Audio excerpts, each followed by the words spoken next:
El mundo se derrumba y yo voy a la baliza. El mundo se derrumba. El mundo se derrumba y nosotros nos enamoramos. Y nosotros nos enamoramos. Amigas y amigos, bienvenidas y bienvenidos a un nuevo capítulo de El Mundo se Derrumba Podcast. Mi nombre es Javier Manríquez, @Wororororoy. Y hoy me acompaña mi amiga ya personal, María Teresa Barbato, bióloga. Soy bióloga. ¿Qué apellido le ponemos? ¿Qué apellido le ponemos? Porque experta en complejidad humana. No, yo creo que experta en emparejamiento humano. Ya, experta en emparejamiento humano. Ya, cacha. Tema clave en el día de hoy. Tema no menor. Sí, ya. Y bueno, primera pregunta, ¿eres experta en el emparejamiento tuyo también? ¿En mi autoemparejamiento? Sí. Pucha, yo creo que no tanto, pero en el de todos y en los patrones universales, sí. ¿Cómo es eso de ser, cómo alguien se vuelve experta en emparejamiento humano? Porque tú, usualmente como yo te presento, doctora en complejidad social. Uh-huh. ¿Eso fue bióloga con doctorado? Sí, hice, biología es como un pregrado de ciencias naturales que generalmente la gente sigue una carrera más académica. Es como lo que te tira un poco el tren. Claro. También un poco porque no hay tanta pega también. Profesionalizante para esas carreras. Entonces química, física, biología, generalmente uno tiende a seguir un doctorado y dedicarse más a la academia, a la ciencia, que en Chile, buena o lamentablemente, solamente son las universidades las que promueven eso. Y ahí yo me quería dedicar a algo distinto, pero no sabía qué es, no me iba muy bien en el laboratorio, como era muy manos de tijera, siempre como que arruinaba los experimentos, entonces ahí dije ya, me voy a estudiar otra cosa. Y en esto empecé a estudiar conducta humana. Y para estudiar conducta humana, no solamente tenemos que estudiar biología, tenemos que estudiar antropología, arqueología, hasta economía. Y ahí me fui como enamorando un poquito de la incursión de la biología a la psicología, que es como, oye, hay mucha información de cómo nos emparejamos los animales, claro. Nosotros somos animales, y esta información no está muy difundida y ahí salen como otras ideas y la idea también de estudiar el amor y los celos como desde una perspectiva más innovadora desde la biología, incursionando un poco a la psicología, que aquí en Chile y quizás también en Argentina es algo que igual incomoda, porque tiene una tradición más clínica, una tradición de repente más ligada al psicoanálisis. Entonces uno llega como biología diciendo como, oye, tu cerebro sigue las mismas líneas que cualquier otro animal, claro. Las mismas líneas físicas, bioquímicas y biológicas, y es un desde. Entonces desde ahí como que me surgió un poco este bichito de empezar a estudiar cómo nos emparejamos. Claro, a partir del emparejamiento de las otras especies, exacto, empieza a estudiar el emparejamiento humano. Y eso se estudia, hay una tradición, esto es algo más nuevo. ¿Cómo te vas especializando en el emparejamiento humano? Que desde la biología estaba mucho la ecología conductual, o como los animales con distintas restricciones biológicas, por ejemplo, inversión parental, cantidad de hembras o machos en una especie, se tendían a la monogamia, a la poligamia. Eso estaba como ya dicho en biología, pero no conversaba tanto con el ámbito de la psicología en humanos. Entonces eso impidió también el avance y que las disciplinas empezaran a hablar. Y después me empecé dando cuenta que había muchas líneas de investigación, científicos que se dedicaban a cómo uno atrae a una pareja, después cómo tú retienes a la pareja, y era otra línea de investigación. Después un área de la psicología estudiaba solamente el apego. Entonces ahí me fui dando cuenta que en realidad había muchas cosas ya, hay expertos que con modelos matemáticos te dicen cuál es tu pareja, cuáles son las preferencias en el humano, y esa información ya estaba. Pues yo creo que es los 90, los 2000, donde empieza a incursionar la neurociencia y la biología muy fuerte, y nos empieza a decir como, parece que ya no todo es un trauma, parece que hay cosas que realmente están en nosotros, y así como el saber qué alimento nos gusta en un pasado, también podemos saber qué pareja es mejor que otra para parecernos, y eso nos da un poquito esta noción más biológica. Claro. Bueno, un poco por eso y por tantas cosas te quería invitar. Tú eres autora, mira, lo tengo acá. Ay, me encanta Sí. que lo tenga. Oye, perdón los ñoños, sí es que me voy a la volada, pero... No, me mira, vaya- autora de este libro que se llama La biología del match, el amor desde las cavernas a la era digital, María Teresa Barbato, Eple. Apples. Es como Apple. @doctora.oxitocina oficial en Instagram, Sí. dra. Como Sinac. ¿Por qué nos enamoramos? ¿Es química, destino o pura casualidad? Este libro de la editorial Zigzag. Sí, y ese libro la verdad es que está inspirado, bueno, siguiendo con el LinkedIn, de repente uno tiene que decir un poco el LinkedIn, pero un poco inspirado en todo lo que había y la manera también de ordenarlo en mi cabeza y de difundirlo, como que las personas tenían preguntas muy básicas, o sea, esta pregunta monogamia o poligamia ya estaba zanjada en los congresos, entonces yo decía, chuta, si está zanjada y no está difundida, ¿por qué no la difundimos? Y esto me inspiró a hacer el primer curso universitario sobre el amor en Chile, y eso inspiró también obviamente al libro, que tiene como una línea también muy parecida al curso, que es como decir, aprendamos un poco de biología, aprendamos cómo se emparejan los animales, aprendamos qué diferencia y qué similitudes tenemos nosotros y cómo nos emparejamos nosotros. Y ahí uno ve mecanismos, que es como todo esto de las hormonas, que es como lo más pop, la oxitocina, la dopamina, pero también ves el origen, o sea, como para la gente es bien impactante que yo les digo, oye, ¿cuál es la diferencia que tenemos con los animales? No, que todos los animales es instinto. Y les doy ejemplos de comportamientos animales y les digo como, la verdad es que no es así, o sea, nosotros o todos somos instintos y todos somos racionales de repente, incluyendo los animales, pero no es que el humano sea algo jerárquicamente superior. De hecho, el humano es la única especie que comete genocidio, los animales no lo hacen. Entonces, como cambiar esa mirada cuesta mucho y siento que ha impedido mucho también el avance de la ciencia. Eso pasa mucho, porque todo lo bueno es solamente humano y todo lo malo, no, es que nuestro instinto, que algo pasó, que son las emociones, y en realidad lo malo y lo bueno también es animal y humano. Bueno, a propósito de eso, claro, doble clic, porque este programa se llama El Mundo se derrumba, se llama también mi libro. Sí. A propósito, cachín. Sí. El Mundo se derrumba, nosotros nos enamoramos, se llama el libro. Frase de Casablanca, frase de Cristian Pino y Carlos Rubilar en el estallido social, pero da la impresión, o diera la impresión de que el mundo se estuviera derrumbando. Tenemos el genocidio en Gaza, guerra en Europa. Entonces yo también me pregunto un poco cuál es el lugar del amor en todo eso, o quizá a lo largo de la historia. Ese es un poco el contexto. Y a propósito de lo que tú decías, siempre me ha llamado la atención, por ejemplo, bueno, ahora hace poquito en los Oscars, Javier Bardem dijo Free Palestine, ¿cierto? Libertad para Palestina. Claro. Y uno dice, claro, ¿cuánto pone en riesgo, no? Pero de última, un poco de humanidad. Claro. La palabra humanidad. Claro. Pero resulta también que la humanidad tiene la capacidad del genocidio. Y por otro lado, muchas veces usamos un animal como algo negativo. Claro. Este tipo es un animal, un monstruo. Sí. Y tú lo has dicho también, como los animales no tienen guerra, ¿no? No tienen la banalidad del mal, a propósito de este libro que citaba el presidente Boric. Entonces, ¿cómo ves esa diferencia entre lo animal y lo humano desde tu punto de vista a propósito del contexto en el que estamos? Yo creo que hay que entender una pregunta básica, y que una pregunta básica es de toda ciencia social, que es ¿por qué nosotros cooperamos? Y cuando empezamos a entender por qué somos sociales, por qué cooperamos, qué emociones promueven eso, qué motivaciones, qué conductas promueven eso, y hay cosas que nos van a gustar y hay cosas que no nos van a gustar.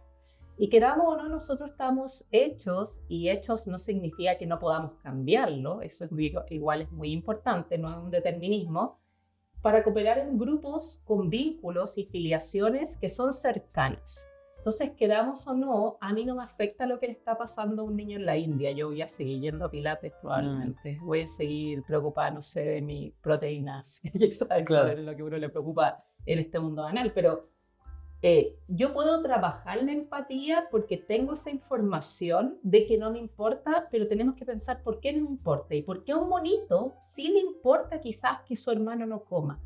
¿qué diferencia hizo en las presiones selectivas, en la evolución en nuestro cerebro, que un monito esté preocupado de que todos coman y de que nosotros como especie no estemos preocupados de que todos coman? Obviamente, si yo me siento y hablo contigo, es una preocupación, pero no es quizá una preocupación intuitiva. O sea, no es que yo me levante y diga como, chuta, tengo que darle de comer a esta niña en la India que no conozco. Eso no está pasando, pero sí lo pasa con mi hijo, sí lo pasa con mi amigo. Entonces, es una pregunta como tan básica que une a todas las ciencias. O sea, todos queremos responder eso. Entonces, ahí la psicología y también la biología nos ayuda a decir, chuta, el amor promueve eso. El amor promueve el altruismo, pero el amor no soluciona las guerras. Y eso es bien interesante también trabajarlo, porque culturalmente hemos puesto al amor como, oye, pero sin amor. Pero cuando estudiamos el amor y sus mecanismos decimos, chuta, esta cuestión es como bien narcótica, bien intensa, y no sé si esto soluciona realmente una guerra. Entonces, eso es bien interesante, que cuando uno empieza a estudiar a los animales, empieza a estudiar que cada animal es fantástico en lo que es. O sea, cada animal tiene su propia moralidad, que es distinta a la moralidad que nosotros. Y no quiere decir que no hagan cosas malas. O sea, los pingüinos, todos muy tiernos con su monogamia, pero cometen infanticidio, cometen infidelidad, al igual que nosotros. No cometemos tanto infanticidio, pero está el tema de la pedofilia. O sea, también la biología nos invita, y también la psicología, a preguntarnos qué es lo más básico de nosotros. ¿Por qué vamos al baño? Perdón hablar de caca, pero ¿por qué vamos al baño? ¿Por qué si yo no tengo ganas de ir al baño, voy de acá delante tuyo? Es como eso, es como tan simple de, chuta, si no tenemos esas respuestas del nuestro yo básico, no puedo irme a la barra de Pericles, con todo respeto, a hablar de epistemología, de cosas más complejas, si no tengo claro como cuál es nuestra naturaleza de verdad. Que es igual porque, claro, con tantos años de historia de humanidad, que también a los ojos de la historia del mundo es nada. Claro. O sea, la otra vez, veía este documental de los dinosaurios en Netflix y, claro, yo vi un millón de años. Caché como, no somos nada. Pero es heavy pensar todo lo que nos falta aún de autoconocimiento, si se quiere, para entender un poco nuestras relaciones. De lo que tú decías, se pueden decir estas cositas, citas musicales, Amor Narcótico, Chichi Peralta. Chichi Peralta. También pensé en Bad Bunny, que hablaba de el amor es más fuerte que el odio, pero yo también decía, hablemos de Bad Bunny. Hablemos de Bad Bunny. ¿Te gusta Bad Bunny? Me gusta, a mí me gusta. ¿Desde los inicios? Me gusta Bad Bunny, sí, toda la vida. Ya, perfecto. De toda la vida. A Benito yo soy real. Sí, a Benito lo seguimos desde que se sonaban balazos en sus shows. El show de recta. Pero lo que quería decir, Bad Bunny en el Super Bowl levantó muchas opiniones a favor, en contra, el nuevo Che Guevara, no mueve nada. Y dice este mensaje, ¿cierto? El amor es más fuerte que el odio. Antes de hacer doble clic, para ti, ¿el amor es más fuerte que el odio desde una perspectiva biológica o incluso de tu opinión personal como persona? Creo que no son como, de repente, como que no son oposiciones. Como que me pasa que tú puedes odiar mucho, discriminar mucho, que de repente el odio se transforma en un sentimiento consciente, más que en una emoción que resuelva algún problema, como el miedo. Oye, tengo miedo y me escapo porque veo una serpiente, o tengo tristeza y quiero que tú me abraces. Como que el odio quizás es algo que puede tener muchos significados para muchas disciplinas también. Entonces, como que creo que es algo más grande que el amor, así de fuerte. Entonces no creo que se contrapongan. O sea, tú puedes resolver cosas con amor sintiendo odio, y de hecho eso es bien interesante, porque tú puedes amar a tu coalición, a los tuyos, y puedes sentir odio por alguien diferente. Y estás amando, estás cooperando, estás ayudando a los tuyos, y eso pasa mucho en la especie humana. Entonces no creo que son cosas que se contrapongan. No creo que alguien que odia el mundo no pueda amarlo también, o no pueda amar a los suyos. Pero es muy interesante esa primicia, porque también nos muestra que, insisto, le estamos como dando un poder tan grande al amor, que quisiéramos dárselo, pero queramos o no, el amor no te incentiva a cooperar con esa niñita en India que no conoces. Quizás la empatía sí, quizás la gratitud, que tú decís, como sabéis que cuando chica alguien me ayudó que no me conocía y yo lo voy a hacer. Y eso no es amor, es gratitud, es como algo que te llegó de un vínculo que no sabías. Es algo grato. entonces quizá hay otras emociones que hemos como guardado un poco en la alfombra por estar tan pendientes del amor. Y al final no es amor, pues, no. Ahora, obviamente puede venir quizá un filósofo o otra persona a decirme, no, que el amor quizás es un abstracto, nosotros con el lenguaje también construimos el amor, y eso puede ser cierto, pero insisto, creo que si uno habla del amor como una emoción compleja, el amor no resuelve el odio, no lo resuelve, lamentablemente. Está buenísimo eso. Sí, está buenísimo eso. Poner, también lo hemos hablado y lo mencionas como esta idea de poner el amor en un pedestal. Siguiendo con Bad Bunny, claro, yo decía un poco a modo de broma, y también es broma, pero si quiere no es broma. Claro. Lo único más fuerte que lo odio es el amor a la clase trabajadora, pensaba yo. Claro. ¿Cachai? O sea, al menos yo que tengo una cierta vocación, iba a decir, pero como inclinación hacia una manera de entender el mundo más política, si se quiere, cierta manera, no me voy a decir nada, pero claro, yo pensaba en mi sencillez que, claro, el amor por sí solo en realidad no es capaz de mucho, es más bien inmóvil. Banco Bad Bunny que lo diga ahí en el Super Bowl y que de alguna manera tiene una presentación más simbólica, si se quiere, ¿no? De ensalzar lo latino en este espacio. Ahí tenés que pensar como ya, si uno llega a lo político, Trump ama. Obvio que sí, claro. Pero ama a los suyos, ama quizá esa supremacía blanca. Claro, los ama el capital. Claro, y los ama tanto que discrimina a los otros. Y un poco eso también es lo que hace en tu cerebro la oxitocina. La oxitocina te dice, quiero estar con esa persona, esta persona es para ti, no salgas. No vayas a otras partes. Y si vas, te vas a sentir extraño. Ay, pero ojalá esta persona estuviera acá, ojalá me hubiera quedado viendo Netflix. Y eso ocurre en tu cerebro. Y ocurre también de manera coalicional. Entonces es muy probable que todas estas personas que uno dice, oye, esta persona está llena de odio, pero también tú lo podéis ver de la otra manera, está llena de amor por los suyos, que provoca discriminación exacerbada hacia el migrante, hacia el otro. Y eso ocurre en todos como los gobiernos hoy en día de ultraderecha. Si te vas también a Australia, imagínate en Australia el gobierno le echa la culpa a los migrantes porque las personas no pueden comprar casas, ¿cachai? Porque son los migrantes que arriendan esas casas y hay gente que tiene 10 casas, etcétera, etcétera. Y ahí tú pensáis, yo que no soy de Australia, yo diría, oye, pero el incentivo quizás está en la inversión, no tiene nada que ver con los migrantes, pero aún así es más fácil echarle la culpa al desconocido. Tengo una pregunta. No, semi-reflexión, me voy a ir en la bola, pero bueno, para eso está el programa. Una sensación que tenía yo, de nuevo, voy a hablar muy en lo superficial, si se quiere, yéndose en la profunda manera superficial.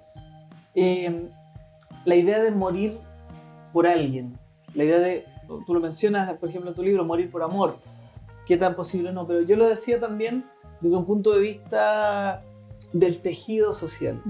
Hace 60 años, y quizás menos, la gente moría no solo por amor romántico, ¿no? Que uno podría irse al lado más negativo. Claro. La mató por amor. Pero también voy a ir a los cubanos, voy a ir a liberar, no voy a la revolución. Se está cometiendo una injusticia en Bolivia, voy a ir hacia allá. Voy a morir por defender la tierra, voy a morir por mis compañeros, voy a ir a la guerra por cuidar la tierra o por cuidar la dignidad del trabajador, por cuidar la dignidad de mi coterráneo. Antes pareciera que la gente estaba dispuesta a morir por una causa mayor o incluso por empatía. Hoy en día yo hago el ejercicio y pensaba en esta idea de la batalla cultural que se habla, ¿cierto?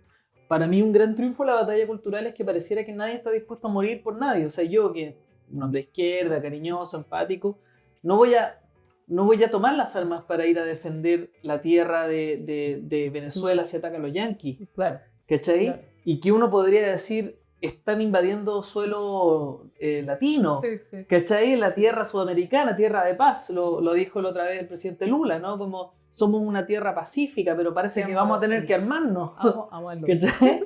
Entonces, ¿qué pasa ¿Pasa algo en relación a esto que te estoy mencionando? El deseo de o estar dispuesto a morir por una causa mayor está bajando, no sé, te quería plantear ese terreno. O sea, sí o sí, la cultura y el avance de la tecnología ha hecho que todo el humano resuelva como sus propios problemas por sí mismo. Y eso ha generado quizá una cultura más individual en que yo puedo hacer todo sola, yo puedo criar sola, yo si quiero puedo ir a inseminarme, tener un hijo y hacer todo sola.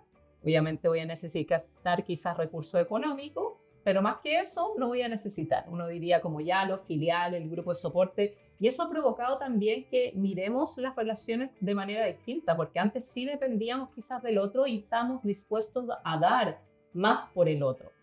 Creo que tiene que ver con cómo vivimos hoy en día, cómo también las culturas occidentales se diferencian también de algunas orientales por el bien común, cómo somos menos utilitaristas. Uno diría como, uy, pero qué bueno ser menos utilitarista, pero cuando tú eres utilitarista, ves a todos por igual y eres capaz de sacrificar como el mayor beneficio para todos. Pero en realidad la mente no es utilitarista.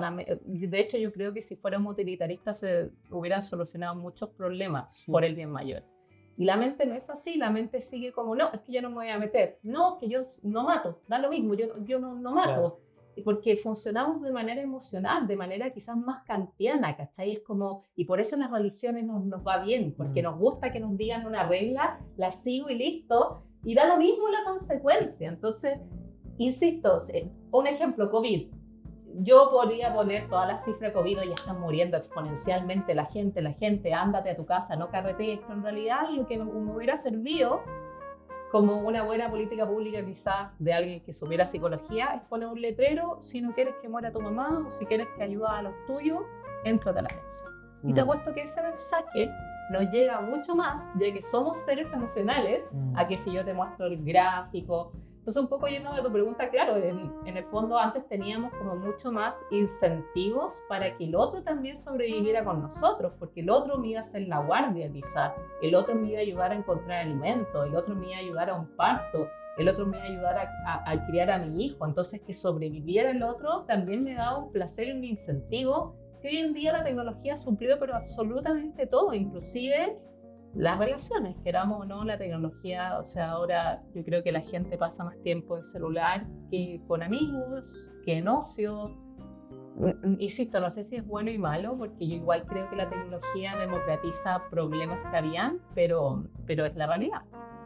Claro, la comunidad versus el individualismo, que además es tan seductor. Sí. Es muy gozoso también la experiencia individual hoy en día.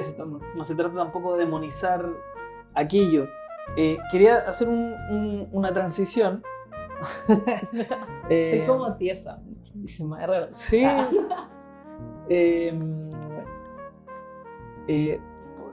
Te quiero pedir una opinión, quizá. A propósito de esto que estamos hablando, gobierno de Kast, ¿cierto? Está partiendo en Chile un nuevo gobierno. Necesito fondos. Claro, no sé si puedo decir algo, pero sí, no. necesito fondos. Sí, no, yo también necesito auspicio. Si no vamos... si con plata baila el monito. No, pero no quiero hacer, de verdad que no quiero hacer una crítica. Sí, yo creo que al final uno puede decir lo que ve también. Sí, pero mira, hear me out, como dicen los gringos. Gobierno de Kast, hay un nuevo gobierno. Es loco esta situación porque al actual presidente lo elige un 60%, es el presidente más votado de la historia. Claro. Entonces uno supondría que hay una gran popularidad, pero ese 40% de personas, tengo la sensación de que están muy angustiados, ansiosos, ven con mucha preocupación, con mucho miedo lo que representa el actual presidente. Las minorías, que incluso uno podría decir ya no son minorías, son, ¿no? Claro. Ya tampoco, hasta aquello ya está mal pensado, claro. Entonces la gente está con miedo, está preocupada, se siente amenazado. Por eso te quería preguntar la opinión, porque no sé si hay una sola respuesta, claro. Pero ¿cómo uno atraviesa esa situación, ¿no? Desde el miedo, desde el temor, más allá de que, no sé, el gobierno va a durar 4 años y no sé. ¿Cómo ves tú ese atravesar por un gobierno que pareciera estar tan en contra de los valores de muchas personas? Creo que es bien interesante tu pregunta porque tiene probablemente una respuesta no desde mi expertise, pero esto se estudia también en ciencia. Cuando uno por ejemplo, ve una encuesta, y uno tiene que ser capaz de hacer hipótesis sobre cuáles fueron las motivaciones de las personas también, por más que especulación, que es lo que ocurre mucho en los medios, ¿por qué la gente votó por eso? Y creo que de repente la izquierda en general está en este error de decir a la gente como ¿por qué votó? ¿Cachai? Que es como no, es que son ignorantes, no es que son esto, no es que no saben. Y probablemente todas esas premisas pueden ser real, pero muchas de esas gentes votaron por una sensación de miedo que se repite en Latinoamérica, que ya lo vivimos probablemente con Bolsonaro, que ya se está repitiendo también en muchas partes de Latinoamérica o otros países. Entonces, como que hay que ver el fenómeno un poco más grande, como dónde se informa esta gente, qué se está informando, qué sufre esta gente. Y obviamente este gobierno, yo creo que se sabe que no, para mí el 64% de Chile no es que sea fascista ni que odie a las minorías, pero sí tiene problemas de seguridad, sí siente miedo, una percepción exagerada que se ha visto también, y sí quiere que esas cosas cambien. Ahora, todo lo otro que está sucediendo probablemente es un side effect, que es como, yo en este momento igual siento incertidumbre. Imagínate, yo trabajo en ciencia, no sé lo que va a pasar con ciencia, no sé qué va a pasar con la ciencia básica, no sé si voy a tener que decir, oye, tengo que estudiar el amor para hacer una aplicación, porque la ciencia básica no tiene aplicación en sí misma. Saber del amor es saber del amor, así como saber de una proteína es saber de una proteína. Y esas cosas obviamente, pero también siento mucha empatía con mis amigas brasileras, que ellas estaban muy angustiadas, sobre todo desde el área de la ciencia, como cuando fue Bolsonaro y la cosa pasó y la cosa no pasó a mayores. Creo que Chile tiene una cultura bien distinta, yo tengo esperanza. Chile es un país conservador y feminista en nuestra cultura, y eso se nota en detalles, no se nota en discursos. Se nota que si nosotros vemos a una mujer acá gritando, nos vamos a acercar. Y uno dice, pero obvio, es que en otros países no es obvio. En otros países tú ves a una mujer llorando en una disco, ella se mete ahí. Y así de fuerte es. Entonces nuestra cultura está muy permeada, y en toda clase social. Yo te podía encontrar la loca más fascista, más likes del mundo, y es feminista igual y no se da cuenta. Y somos conservadores también y no nos damos cuenta. Entonces creo que nuestra cultura es más fuerte de lo que pueda pasar. Esa es la esperanza que tengo, como de manera personal, como científica. Pero obviamente sé que toda sociedad, y no es porque esté en el rubro, pero toda sociedad se mueve con la ciencia. Se mueve no solamente siendo un país extractor, se mueve con la innovación, se mueve con la educación, y si son cosas que no se promueven, sí vamos a tener consecuencias, ¿cachai? Ahora, son 4 años también, no hay que ponerse fatalista. Sí, lo encuentro buenísimo, y voy a hacer doble clic, porque hablábamos del 64%, ¿cierto? Claro. Yo comparto, yo no creo que el 64% sea de derecha o de ultraderecha. Claro. Yo creo que se mueven por otros motivos. Entonces, pero tenemos un 64% y tenemos un 36%. Y yo diría que hay un 100% que está asustado. Claro. Hay miedo. Hay miedo. Miedo por la seguridad, miedo por lo que nos puede pasar, miedo. Entonces mi pregunta es, ¿cómo lidiamos con el miedo en general? No, tú decías que el miedo además es una emoción que te moviliza. Claro. Biológicamente, tu expertise, tu opinión, ¿qué pasa con el miedo? ¿Cómo atravesamos el miedo? Generalmente las emociones abren todas un bucle de estrés donde yo evalúo qué está ocurriendo, y esa evaluación puede aumentar obviamente el estrés, irme a otra emoción como la ansiedad, puede generar un estrés crónico. Entonces, por ejemplo, si tú tenías una prueba mañana y no te acordabas que tenías la prueba, tú decís, chuta, ¿cómo evalúo esto? ¿Un desafío? ¿Sabes que voy a estudiar todo porque fui a todas las clases? Puede ser también una pérdida. Chuta, cagué. Y quedo ahí. Generalmente el miedo lo que hace un poco es que te permite luchar o huir muchas veces. O sea, el miedo también te puede decir como, chuta, tengo que matar esta araña, tengo que agarrar valor a matar esta araña, si no, no voy a poder dormir en toda la noche pensando en la araña, o me voy a ir y voy a decirle a alguien que mate a la araña. Pero también el miedo resuelve un problema, en este caso, que es la sobrevivencia. O sea, si yo siento miedo por algo, eso me va a ayudar a sobrevivir. Ahora, obviamente, ningún quizás no quiero decir esto, pero quizás como influencer machosfera estaría de acuerdo con eso, porque el miedo inmoviliza, el miedo te paraliza. Y es verdad, el miedo obviamente nos sirve para solucionar todos los problemas sociales, y uno tiene que aprender de las emociones y a trabajar en miedo. O sea, hay miedos que sí pueden ser irracionales. Y yo nunca vi una araña y en realidad creo que pueden haber arañas, ese miedo se puede transformar en un trastorno obsesivo compulsivo. O sea, las emociones en estados constantes y no breves sí pueden generar otras cosas. Entonces, obviamente, si yo siento miedo todo el rato, sí voy a estar estresado y voy a afectar mis otras necesidades. Voy a afectar el dormir, voy a afectar el comer, voy a afectar los vínculos. Y ahí ya estamos hablando quizás de un trastorno como ya menos funcional que lo que es el miedo en sí. Ese es el primer punto. El otro punto es que hoy en día quizás no nos sirve tanto tener miedo como en el pasado. O sea, en el pasado tener miedo nos advertía de ciertas cosas, nos permitía quizás no meternos o no explorar en ciertos nichos, pero hoy en día, insisto, con la tecnología, con las sociedades que tenemos, con las instituciones, con la confianza que deberíamos tener en algunas instituciones, no deberíamos sentir miedo a cada rato tampoco. Entonces, insisto, es algo que tenemos que controlar, que de repente nos ayuda, que de repente no, pero probablemente ninguna emoción hoy en día te ayuda tanto a como nos ayudaba antes. También eso igual es importante decirlo. Qué loco. ¿Sabéis lo que estaba pensando a propósito de esto del miedo? Voy a hacer una... voy a abrir mi corazón. Ah, me encanta. No. A propósito del miedo, yo me acuerdo mucho... años atrás, yo creo que es normal para cualquier persona o natural o lo que sea, inserta acá adjetivo calificativo, pero cuestionarse, por ejemplo, su sexualidad. Yo, o sea, bueno, soy hetero, no sé, desconozco ahí la manera más correcta, pero sí recuerdo haber alguna vez pensado o haberme cuestionado mi sexualidad. Y me acuerdo muy patentemente en mi ejercicio mental preguntarme, ¿seré gay? Y lo que apareció en mi interior fue mucha rabia. Fue heavy. Fue decir, ¿cómo voy a hacer? Y me puse como agresivo. Claro. Y yo mismo dije, ¿cachai? Yo mismo de alguna manera me calmé, claro. ¿Cachai?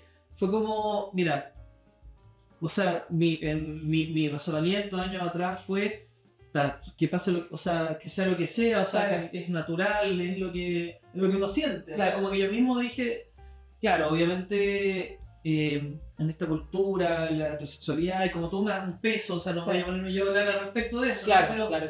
Pero sí sentí un miedo que se tradujo en rabia, se tradujo en agresividad. Sí. Y que después yo mismo dije ya, que, o sea, en el fondo casi que o sea, es lo que es, claro. ¿Cachai? Sí. Yo mismo me calmé, pero siempre me quedó muy latente esa agresividad. Y yo dije, quizá en mi mente dije, quizá de acá viene la homofobia, o quizá de acá viene, es como un miedo que ¿cómo voy a hacer yo esto? Claro. ¿Sí? Y yo mismo fue no sé qué, no sé cuánto, y después ya podemos hablar mucho sobre los espectros de la sexualidad y todo, pero en ese momento me quedó muy patente esa sensación, por eso te lo comparto, ¿cachai? Como una pregunta que llevó un miedo que llevó una agresividad. No, bacán, gracias por compartirlo, en verdad. Generalmente la rabia tiene que ver con la protección a uno mismo. Por mucho tiempo, cuando uno hablaba de rabia, de miedo, era como emociones negativas, y es como, la verdad es que la rabia yo no la veo como tan negativa. Obviamente en nuestra valencia y reputacionalmente es negativo, porque ver a alguien enrabiado, ¿no es cierto?, puede traer, no sé, una reputación distinta, puede promover quizás la agresividad, etcétera, etcétera. Pero lo que estaba pasando es que el cuerpo quizás, o también estos mismos miedos hacían que te volvieras a la rabia, y la rabia es protegerte. O sea, la rabia nace de que no quieres sentirte engañado, quieres evitar como que las personas te engañen en una relación cooperativa, y muchos hombres generalmente viven con rabia. Pena es rabia, miedo es rabia, algo que no comprenden, ansiedad es rabia, y les nace esta protección tan muchas veces chica, como el amudarse también, es como algo ahí como de protección, de como chuta, no estoy de acuerdo con este resultado, me frustro, me enrabio. Y es bien interesante porque es una emoción que te protege, entonces si uno no la sabe como identificar, y uno no sabe decir, chuta, en verdad estoy sintiendo rabia por esta situación porque me estoy protegiendo a mí, tengo miedo de lo que digan de mí, estoy protegiendo mi reputación, y yo creo que hablar más de esto es la única manera también de empezar a diferenciar. Pero ocurre mucho eso, que la rabia la gente la reporta como después muchas veces de otra emoción. No, es que me dio rabia que estuvieras con otro. Probablemente la reacción fueron los celos y después tú tradujiste eso en la rabia, el miedo también en la rabia. Porque, insisto, es una emoción que quiere protegerte, que no quiere cambiar, es como, quiere evitar que tú no sepas el resultado, ¿cachai? Y de hecho el origen de la rabia tiene eso, como yo necesito cooperar con gente que no esté vinculada a mí, necesito confiar en esas personas. ¿Cómo evito eso? Bueno, la rabia me permite poner un límite. O sea, tú me engañaste, quedamos en hacer esta transacción, no la hicimos, y te tengo que expresar mi rabia porque no quiero que lo vuelvas a hacer y porque yo salí perjudicado emocionalmente, económicamente, etcétera, etcétera. Es súper interesante esto porque en el fondo me llama mucho la atención porque claro, la rabia usualmente está sindicada, como dices tú, como algo súper negativo. Sí. Y esta experiencia que yo te cuento también, claro, fue resuelta, si se quiere, desde un lugar más amoroso, claro. O no, como, conectar con otras emociones, y el amor es el amor, y uno se tranquiliza y después que pase lo que la vida diga, ¿no? Pero sí creo que hay algo interesante en reconocer la rabia como un instinto protector primero, más allá de que a lo mejor la protección nos puede llevar a tomar una decisión dañina para otros. Exacto. Pero comprender esa introspección, si se quiere, nos puede llevar a cierta paz. Exacto. Y esa reflexión la encuentro bien interesante al mirar el mundo, a propósito de esto que hablábamos, ¿no? El mundo se derrumba. Sí. Porque pareciera que la gente está asustada y tiene rabia, ¿no? Los hombres que no saben lidiar con sus emociones, los hombres que además se vieron criticados por los movimientos feministas, no ya no se puede decir nada. Oye, que yo quedé traumado porque vi en Netflix un documental que era de la machósfera. ¿Ya? Insisto, no creo, ojalá me esté equivocando, que eso permee tanto en Chile, porque en Chile tenemos una cultura más feminista. Que lo encontré espectacular, somos conservadores y feministas. Sí, esa frase está muy buena. Sí, pues si vaya a Brasil, son machistas y liberales. Muy bueno. Sí, ¿cachai? Como que tú decís como chuta, son súper liberales, pero son machistas. Eso es muy bueno. Es como una... bueno, yo lo digo en torno al emparejamiento. Obviamente quizás culturalmente pueden haber algo que no estamos viendo, pero uno lo ve en torno a las reglas del juego que se utilizan.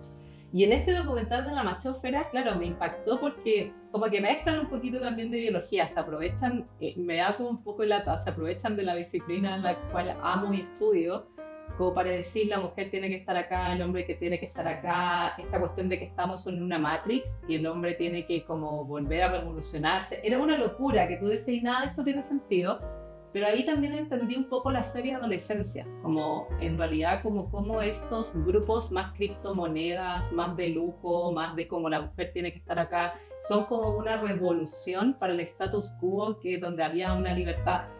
Y lo que más me parece grave de estos grupos, por lo cual te comento, que permean hoy en día la política, porque ahí encontraron su rumbo en ciertos aspectos políticos, más obviamente quizás de ultraderecha, y me parece grave porque nada de lo que dicen tiene mucho sentido, y es un poco lo que también quiero psicoeducar. La biología es muy permisiva, es muy mosaica. No es como, no, que las mujeres, eso no quiere decir que no existen diferencias sexuales, porque obviamente en el emparejamiento todo animal para conquistar, para las hembras, de hecho en las aves son más chiquititas que los machos, pero el ejemplo o el análogo de la especie humana es distinto. Eso no quiere decir que no existan diferencias sexuales, pero las diferencias sexuales no se dan como la gente la piensa, ¿cachai? No se da con un rol de género, no se da, porque eso se ha estudiado, si eso es lo más entretenido, no se da con que las mujeres sirven para esto. La falacia más terrible con la que lucho harto es como, no, pero las mujeres tienen el instinto maternal, y es que biológicamente eso no tiene sentido. Si yo estoy 9 meses en un embarazo y después tengo que seguir con 3 años de lactancia y después tengo que seguir, biológicamente ninguna especie, a no ser que tú tengas la inversión parental completa, que ocurre en los lobos marinos. Los lobos marinos se pelean, de hecho compiten para que tú los elijas, es la hembra la que elige. Y si quieren uno elige, y ellos copulan y se van. Eso no ocurre en la especie humana, y ahí toda la inversión es de una persona. En la especie humana no ocurre eso. No es que el hombre se copule y se va. Tiene que saber que el hijo que es de él. Y debería. Franco Parisi. Claro. Entonces, como cuando utilizan la biología para estas palabras, que ojo, que tienen lógica, porque alguien que no sabe biología diría como obvio, pues, si está el instinto maternal, se tiene que... Pero biológicamente es como, es que no es obvio, si estáis como con una energía biológica súper alta, obviamente necesitáis que otro equipare, ¿cachai? Es como que biológicamente también se da, a no ser que tú tengas la exclusividad, que no es el caso de la especie humana ni prácticamente de ningún primate. Entonces, me da pena cuando se difunden falacias evolutivas en estos grupos, sobre todo en el entorno machósfera, o para justificar roles de género que no están justificados. Yo creo que la única conducta biológica que es universalmente, que no puede que no nos guste, hay cosas que no nos gustan, es lo de la virginidad. La virginidad, queramos o no, en toda cultura se promueve y aumenta la reputación de la hembra, que es la única. Todas las otras cosas que vemos de diferencias sexuales no lo son. Y eso tiene que ver porque obviamente a un hombre le conviene tener una mujer virgen porque no piensa, obvio. ¿Cómo retiene a alguien si ya sabe que es su hijo? ¿Cómo pelea por alguien? Es como lo más fácil. Pero es lo único. No es que se justifique biológicamente, porque nada se justifica biológicamente, pero es algo que uno lo encuentra universalmente en todas las culturas, que es de alto valor reputacional. Que tiene para entenderte, sí, que tiene una lógica, si bien sí, uno podría estar en desacuerdo. Exacto. Hace una lógica perversa o lo que sea, sí, pero es que al macho de nuestra especie le conviene, claro, que la hembra, la mujer, sea o muy joven o no tenga experiencia para sus fines. Porque en el fondo sabe que el hijo de él tiene que poner menos mecanismos, claro, de retención, menos, digamos, como monitoreo, pero es lo único que uno podría justificar con datos, porque es verdad que universalmente todo tipo de cultura, la virginidad, de hecho en algunas tribus se hacen rituales, o sea, eso ocurre. Eso no quiere decir que se justifique, eso es otra cosa, y obviamente tampoco estamos hablando de vírgenes con un TFO de 50, eso tampoco, claro, se justifica, claro. No tiene que ver con eso, pero sí hay algo ahí.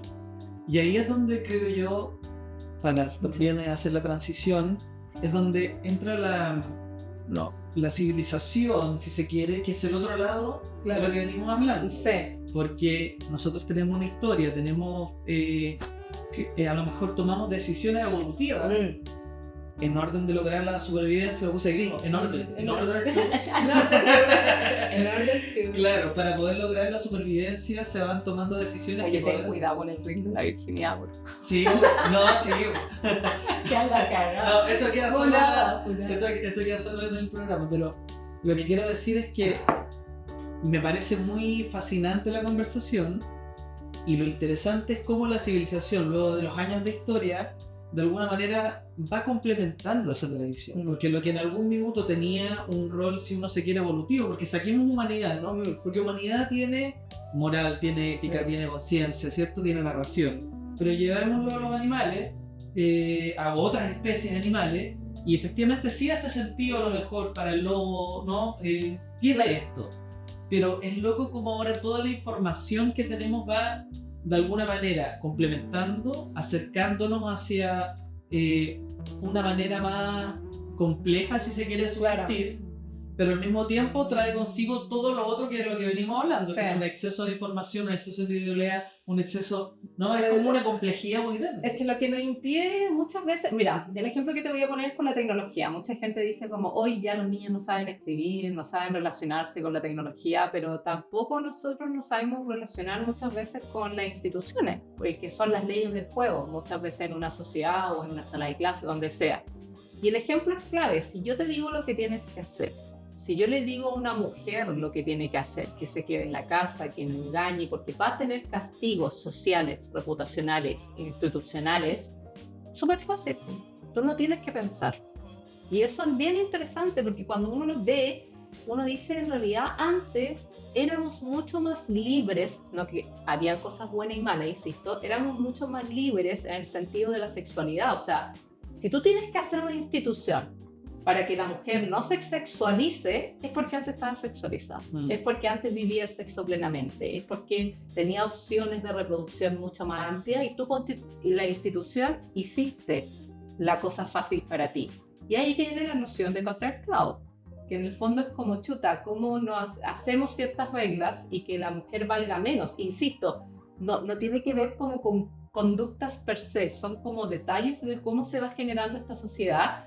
Y yo siempre digo, o sea, ambos sexos eran sumamente libres hasta que se enamoraban y ahí se formaba una... Y por eso el amor es tan fuerte, porque eran libres. Así que tenemos que pensar que si no fuéramos libres y tenderíamos solamente a quedarnos dos, el amor no sería necesario mi emoción para que tú te quedaras con alguien. Entonces tenéis que pensar en dos personas heteros en este, porque podemos hablar también de las otras sexualidades, viviendo su sexualidad y que de repente estaban juntas, luego volvían a vivirla, luego estaban juntas. Algo pasó en la sociedad, sobre todo por la agricultura, que empezaron estos roles de género, coartamos también la libertad de la mujer, hicimos una institución en torno a eso y paramos de pensar, pues ya no tengo que pensar en cómo conquistarla, en cómo retenerla, si la engaño o no la engaño, porque ya es castigada por sí misma si lo hace. Y eso es bien interesante porque te das cuenta que la biología es mucho más permeada, es como mucho más mosaica, es mucho más libre de lo que la gente cree que es. Entonces a mí me frustra mucho que justifiquen biológicamente que la mujer debe tener cierto rol porque no se justifica biológicamente. Puede ser tu opinión, puede ser tu creencia, puede ser tu religión, pero no te metas con la ciencia. Eso me pasa, no te metas con la ciencia de eso. Pero hay que meterse porque si no, no venden. Claro, es muy loco porque en el fondo la historia es tan extensa, no una mezcla de historia con biología, no, pero la historia de nuestra biología, claro, que de pronto uno eternaliza instituciones. Sí. Uno dice, no, la Iglesia Católica, claro, ¿cuánto tiene? 2000 años. Claro. En los humanos miles, Sí. miles de años. Claro. Entonces, claro, a veces uno, como no sabe, se olvida cómo éramos antes no solo en los 60, sino ni en los 1800, sino en los 1000 o en los menos 1500. Sí. Y ahí es donde hay otra manera de comunicarse. Piensa en el gemido, como por qué gemimos cuando tenemos relaciones sexuales. Como esas preguntas como triviales son las que uno se empieza a contestar. ¿Y por qué? Bueno, generalmente era como para anunciar que había algo. Insisto, si estuviéramos todos acoplados en una relación como familiar en nuestras casas, no era así, era todo un poco más salvaje. Eso no quiere decir que todos vayamos a una isla y cantemos Kumbaya, porque también la gente vivía menos, también había menos competencia, también había alta mortalidad infantil, también el parto, o sea, había cosas que estaban pasando que las mejoró la tecnología. Pero también ambos sexos, y esto creo que es sumamente claro, debían cooperar, y ambos sexos eran castigados por su promiscuidad o si eran engañadores. No era solamente la mujer. Y eso hay que entenderlo porque eso está plasmado en la biología constantemente. Tremendo. Quiero hacer saltar los años hacia la actualidad. La última parte de esta entrevista, hay muchísimos temas, igual vamos a hacer una segunda parte. De todas maneras. Pero te quería preguntar sobre una cosa más actual. Voy a tirarme una tesis. Esto, dale. Que a lo mejor me van a criticar de aliado, no sé, pero voy a tomar algo desde lo que se habla en las redes sociales. Me pasa mucho en mis redes sociales, me pasa mucho hablando con amigas, sobre todo, que hay mucha amiga muy bacán, soltera. Me escriben a veces también en las redes sociales que los hombres le tienen tanto miedo a compromiso, que tanto pastel. Voy a hacerlo súper pop. Está baja la vara. Porque tú en tu libro La biología del match dice el amor en los tiempos actuales, ¿cierto? El amor en los tiempos del match. Está realmente baja la vara del hombre hacia la mujer, hablando en términos heterosexuales. También podemos hablar en la diversidad de la relación, ¿no? Está baja la vara. ¿Hay otro fenómeno ocurriendo? ¿Qué pasa con esta crisis del amor?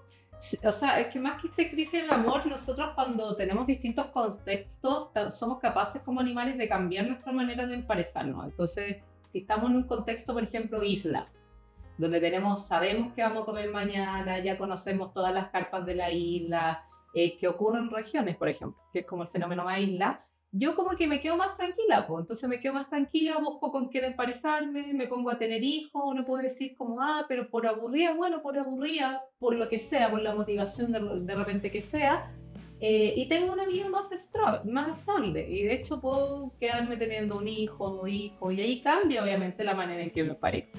Si yo me voy a un fenómeno más cosmos, pues eso es lo que ocurre más en las ciudades, hay una percepción de que el mercado es muy amplio, hay una percepción también de incertidumbre, hay una percepción de que cambia todo con el tiempo rápidamente, entonces la manera que yo tengo de emparejarme probablemente está más inspirada en relaciones más casuales, el impulso sexual es un poquito más alto, y no está inspirada en invertir en el crecimiento de una relación. Entonces hay un fenómeno que es un fenómeno ambiental que se está dando, el ambiente sí cambia las motivaciones obviamente de nuestra mente, y también hay un fenómeno de crisis muchas veces de que la mujer ya pudo solucionar muchos problemas que antes los solucionaba con la pareja. Entonces habría que estudiarlo y ver cuál es la data real de cuáles eran las motivaciones de esas mujeres que antes estaban, digamos, en pareja. ¿Cuál de ese porcentaje hoy en día no está en pareja? Porque la motivación antes de estar en pareja era una motivación funcional, que yo creo que es un porcentaje alto. El tener pareja en Chile te da recursos, te da estatus, te da jerarquía, te da créditos, te da banca, te da mil cosas. O sea, vivir sola yo creo que es un 65-70% más alto, calcularon más o menos. Entonces, ¿quiénes están viviendo solas hoy en día en Chile? ¿Quiénes están solteras hoy en día en Chile? Es muy probablemente la clase media emergente. No podemos negar que la clase baja y la clase muy alta siguen parejándose y siguen parejándose harto. Entonces esa percepción que tenemos de nicho probablemente es una percepción privilegiada de nuestro nicho, y eso igual hay que ser bien consciente con eso, porque queramos o no, el yo decidir esta persona es un pastel.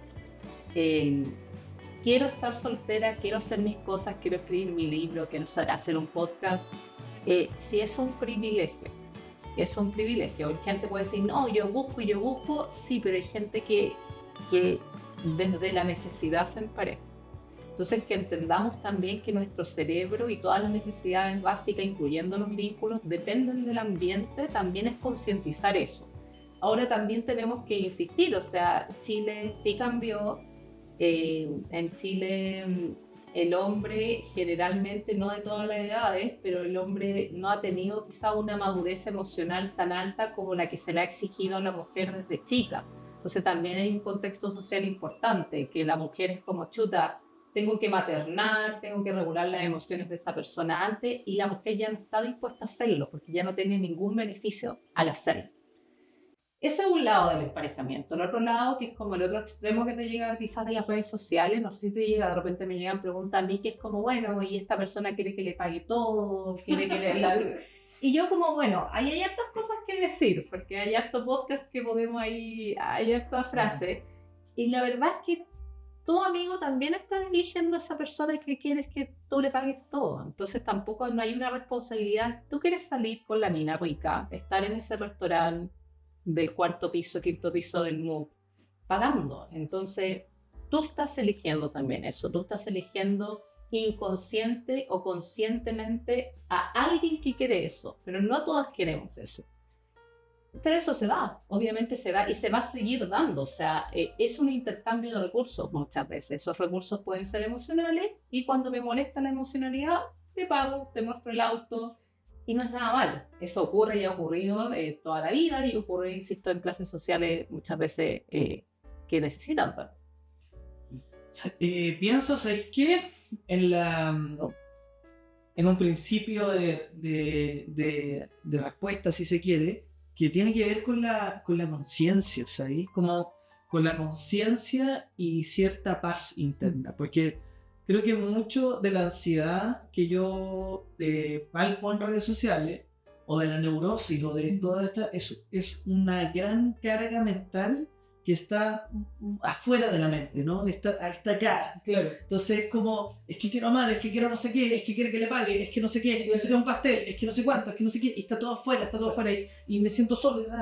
Pero de pronto el ejercicio de lo interno, no irse en la profunda como si estuviera dando con allá, pero el decir, a ver, estoy en medio de un contexto, tengo ciertas necesidades, me pasan ciertas cosas, no te va a solucionar quizá de manera inmediata, pero de alguna manera te va a llevar una tranquilidad que te va a permitir, no sé, vínculos, conexiones, qué sé yo. Y hay gente que no se puede vincular también, eso igual nadie lo habla, todos queremos que nos vinculemos como de una manera más conservadora chilena, como más familiar, voy a encontrar el the one.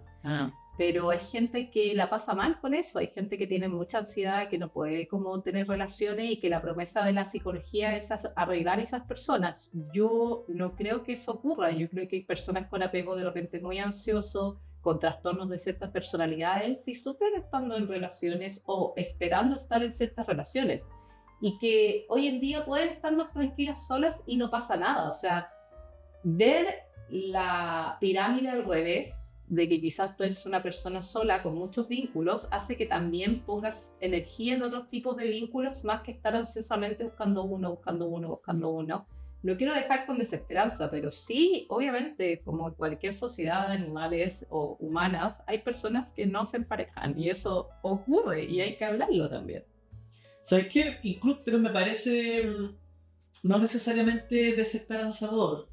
Creo que hay algo, bueno, como todo, no es loco, claro, porque hemos hablado de la importancia de la comunidad. Ahora, la comunidad no necesariamente tiene que ser romántica. Exacto. Y creo que también hay algo que puede ser luminoso, si se quiere, en una soledad pacífica, o no necesariamente una soledad en términos de que estoy solo frente al universo, claro, sino una soledad como parte de una comunidad. Exacto. Donde yo concuerdo contigo, yo creo que hay a veces temas psicológicos o hormonales, químicos, lo que sea, de personalidad, que claro, tienes una gran ansiedad, que de pronto puedes encontrar un estado mucho más placentero, incluso estando tranquila, o tranquilo, y qué sé yo, encontrando paz en jugar play, en leer, en trotar, en qué sé yo, claro, como que también derribar esta idea que de pronto también puede ser un poquito comercial, si se quiere, de la pareja, del gasto, de la película, de que vamos juntos, ¿no? Más allá de que es súper natural también quiere regalonear, claro,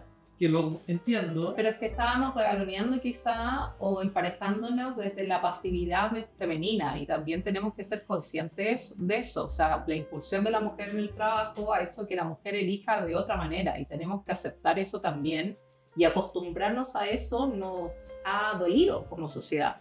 Le echamos la culpa a la mujer por la baja natalidad, le echamos la culpa a la mujer porque ya no se quiere emparejar y es como, ok, puede tener un poco de culpa, pero tú veis los datos y la baja natalidad son las niñas. Entonces tú decís como, chuta, me salen 4 noticias diciendo que Chile está viejo y que no queremos tener guaguas y cuando veo los datos es que el embarazo infantil ha disminuido. Entonces digo como, esto es positivo.